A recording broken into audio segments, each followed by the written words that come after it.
নমস্কার বন্ধুরা, কেমন আছেন সবাই? মমস কিচেনের আরেকটি নতুন রেসিপিতে আপনাদের সকলকে স্বাগত জানাই।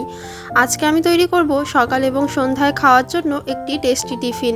এটি তৈরি করার জন্য আমি প্রথমেই একটি পাত্রে নিয়ে নিচ্ছি 1 বাটি মতো আটা, কিছুটা পরিমাণে নুন, আর তারপর আমি নিয়ে নিচ্ছি কিছুটা পরিমাণে সাদা তেল।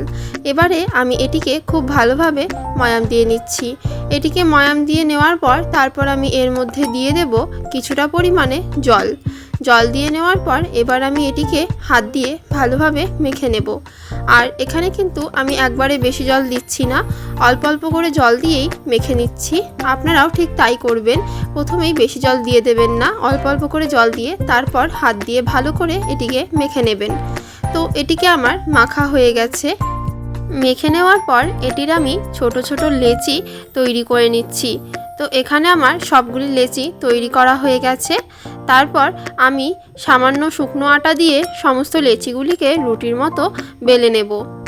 এখানে আপনারা যেরকম পাতলা রুটি করেন ঠিক সেরকমভাবেই নর্মালভাবে বেলে নিতে হবে, কোনো মোটা করা বা পাতলা করার ব্যাপার নেই। এখানে নর্মাল রুটির মতো করে আমি সবগুলি লেচি বেলে নিয়েছি। এবারে আমি একটি তাওয়াতে সবগুলি রুটি অল্প অল্প করে ভেজে নিচ্ছি। আর হ্যাঁ, এটি কিন্তু আমি শুকনো তাওয়াতেই ভাজছি। ব্যাস, আমার সবগুলি ভাজা হয়ে গেছে। এবারে আমি একটি বাটিতে কিছুটা পরিমাণে সেদ্ধ করা আলু নিয়ে নিলাম। তারপর আমি একটি কড়াইতে দিয়ে দিলাম কিছুটা পরিমাণে সর্ষের তেল এবং তারপর দিয়ে দিলাম গোটা জিরে। তারপর আমি এর মধ্যে সেদ্ধ করা আলুটাও দিয়ে দিচ্ছি। তারপর দিয়ে দিচ্ছি কিছুটা পরিমাণে কাঁচা লঙ্কা, স্বাদ মতো নুন, হলুদ গুঁড়ো, লঙ্কার গুঁড়ো এবং কিছুটা পরিমাণে জিরে গুঁড়ো। সবগুলো দিয়ে নেওয়ার পর তারপর আমি এগুলিকে খুব ভালোভাবে মিশিয়ে নিচ্ছি।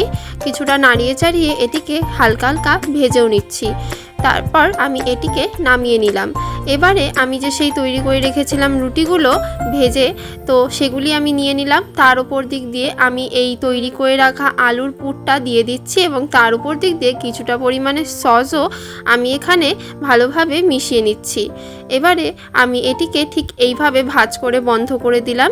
ব্যাস, সবগুলি আমার তৈরি করা হয়ে গেছে। এবারে আমি একটি ফ্রাইং প্যানে সাদা তেল গরম করে নিয়েছি। তার মধ্যে আমি এক এক করে এই সবগুলি দিয়ে ভেজে নিচ্ছি। এখানে দেখতেই পাচ্ছেন, এখানে কিন্তু খুব সুন্দরভাবে এগুলি ভাজা হচ্ছে।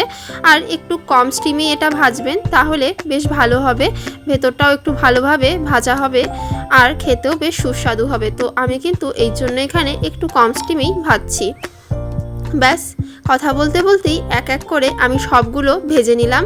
আর তৈরি হয়ে গেল আমাদের সন্ধেতে খাওয়ার জন্য একটি টেস্টি টিফিন, বা আপনারা চাইলে এটি সকালেও খেতে পারেন। রেসিপিটি যদি আপনাদের ভালো লাগে তাহলে অবশ্যই বাড়িতে একবার ট্রাই করবেন এবং আমাকে কমেন্টে জানাতে ভুলবেন না যে আপনাদের কেমন লাগলো। ভিডিওটি যদি আপনাদের কিছুটা ভালো লেগে থাকে তাহলে অবশ্যই একটি লাইক করে পাশে থাকবেন।